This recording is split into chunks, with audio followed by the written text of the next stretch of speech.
I look up at your macro skies, dark and enormous, your handmade sky jewelry, moon and stars mounted in their settings. Then I look at my micro self and wonder, why do you bother with us? Why take a second look our way? Yet we've so narrowly missed being gods, bright with Eden's dawn light. You put us in charge of your handcrafted world, repeated to us your Genesis charge, made us lords of sheep and cattle, even animals out in the wild, birds flying, and fish swimming, whales singing in the ocean deeps.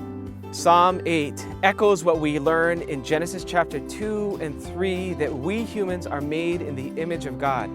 Humans are fundamentally unique both to God and in comparison to the rest of creation. We humans house God's very image to know Him intimately through His Son, Jesus Christ. We are also different than the rest of creation in that God gave us a job or a charge to caretake, to be responsible for all of creation.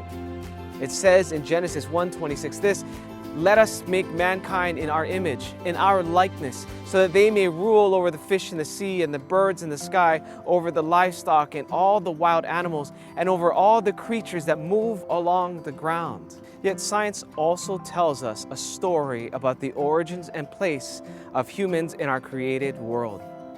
Across the disciplines of geology and biology, astronomy and physics, all of these disciplines point to us that all of living things is a product of an intricate process taking billions of years.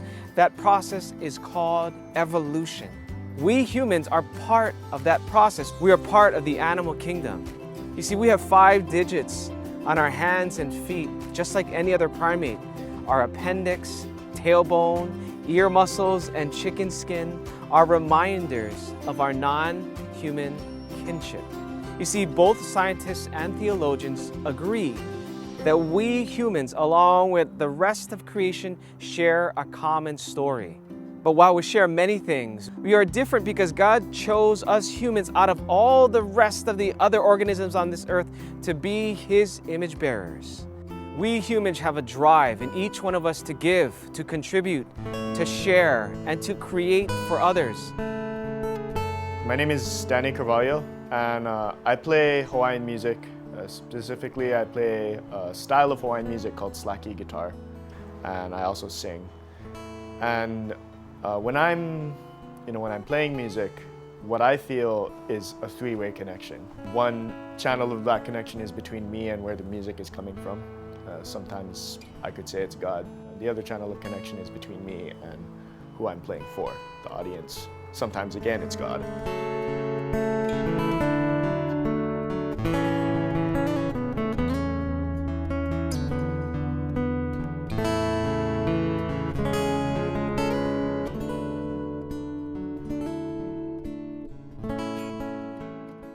We desperately want to find a way to contribute something to the world, something no one else can do quite like us. My name is Kim Hee Wong, and I have a passion for dancing hula. Hula is the ancient Hawaiian way of storytelling, and stories are passed down through generations through hula and through the different motions with the hands.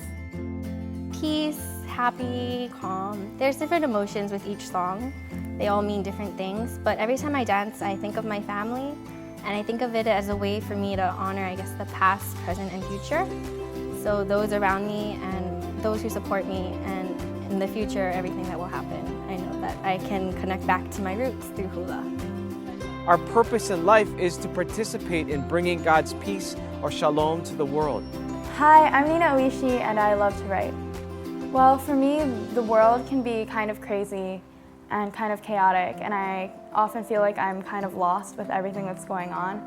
But when I go back to my journal, or when I go back to my essays and I start writing, it's like everything becomes clear through the words. I've always really identified with that passage from the Bible, "In the beginning there was the Word," and I know it's about God's message to the people, but for me there's always been something really powerful about the fact that it's the words. I think that's just so beautiful that when I'm writing and it's good, I just feel like there are these phrases pouring out of me and these words pouring out of me, and I feel like I get to be being part of this tradition of poetry and truth through writing, and I really love that. inside each of us is a burning desire to make or build or write or dance or play or heal or organize. God has chosen you and placed His very image in you so that you will participate in His creative masterpiece of the world.